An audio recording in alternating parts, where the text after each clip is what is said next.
Hey guys, welcome back to my channel. It is springtime in New England, so you know what that means. Snow, and a ton of it. Today I'm introducing my newest project, which is something I've wanted to do for a long time, and I think that hopefully it will be very informational and help a lot of people out. My favorite type of YouTube videos are review videos, and I never feel like I get enough out of them because, yeah, you can use something once and tell me that it works great, but how does it hold up in long-term use? I'm hoping to do something called Slay or Nay. Does a product slay or nay? I'll be picking out a product to use over the course of maybe several weeks or several days, depending on the product, and then coming back and giving you guys a review of it, how it held up long-term use. Especially with skincare, you can't really tell a difference on some of the products unless you use it consecutively according to the instructions for several weeks or for several days. So depending on the product, it will depend on the time frame. At the end, once I do the final review, I'll give a rating on the product up to 5 slays, depending on how it held up for what I was looking for and for its purpose and what it says that it's supposed to do. The first one that I'm going to do is the Ole Henriksen Truth Serum, the Vitamin C Collagen Booster, which 1 fluid ounce retails for $48 at Sephora. They also have a larger size, which is $72, I believe. This one says that it's supposed to brighten, smooth, and reduce the appearance of aging. If we go over to Sephora.com, it goes on further to say that the vitamin C complex supports natural collagen production, brightens and minimizes fine lines. This is must-have serum, defense from environmental aggressors and free radical damage, leaving skin healthy and protected. It says that it is lightweight and oil-free, quickly absorbs into the skin. Yes, it is lightweight and it is oil-free. It's got more of a liquid consistency, as you can see here. It's not very viscous when you pump it out onto your hand. It's very liquidy, very fine, and I'll just take a little drop here, kind of show you. So you see how it like just drips down your finger. Very lightweight, very thin consistency. It's got a very strong orangey smell. So if fragrance is something that you cannot have in your beauty products or you don't like particularly in your beauty products, this is not the product for you. It's got a very strong orange scent, which doesn't bother me. That was not one of the things that I disliked about it, but just be aware that it really has a strong scent. As far as brightening, which is essentially what I got this for, I didn't really notice a difference at all. From the beginning of starting to use this product all the way to the very end, which I guess you could say isn't completely the end yet because I have a few drops in there, but I stopped using it because, you know, if you're down to the last bit of the bottle and it hasn't really done anything, I figured that it's not really going to do anything. So I was disappointed in the brightening part of it, as well as the smoothing. Didn't really feel like it smoothed anything. It was, maybe it's because it's so lightweight and so, I don't know, liquidy. It just felt like it went on.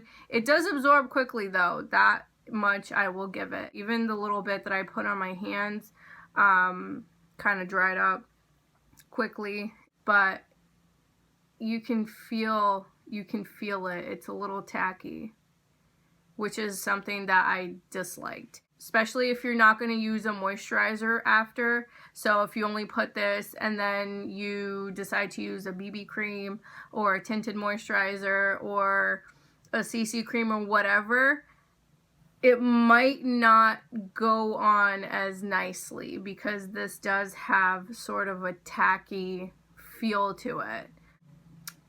Yeah, I don't know. I mean, I don't really use BB creams unless it's summer, but you know, with moisturizer over it, it was fine. So putting this on and then putting my moisturizer on, it was fine with putting on my makeup, but I can see where this might mess up the application of makeup or BB cream if you don't put something over it, because it's a little tacky.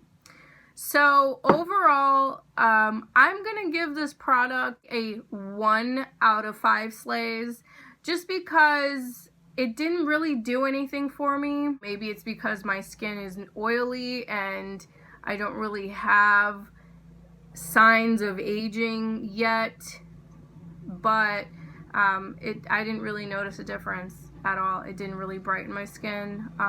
It didn't really do anything, so I've moved on from this. The next thing that actually came in the same little set that I got this from is the Ole Henriksen African Red Tea Foaming Cleanser.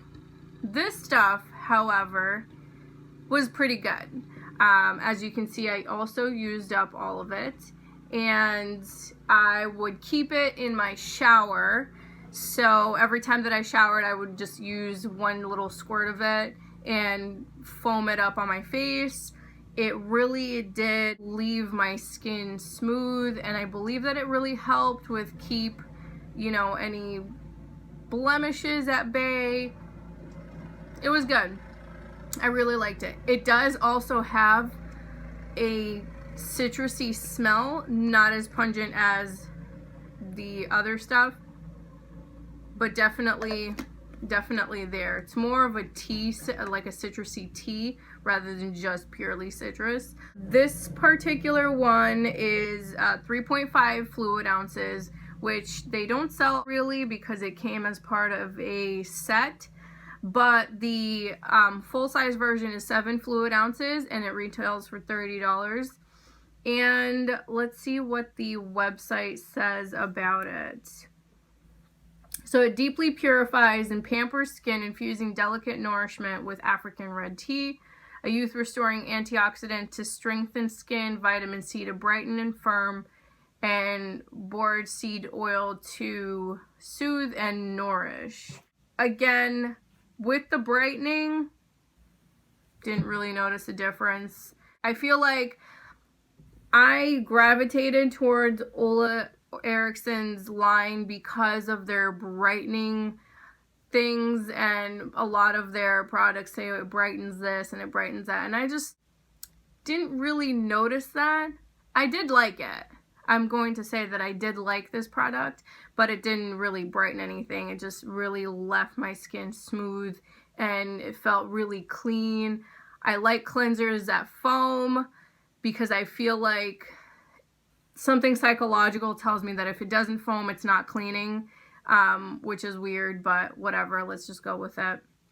So this particular product I might buy again for keeping in my shower like I did, just because it's easy to handle in the shower because it just foams and you don't have to worry about water getting into it, which tends to happen a lot with my Lush products because you have in a tube or whatever, in a jar, so you don't have to worry about that with this.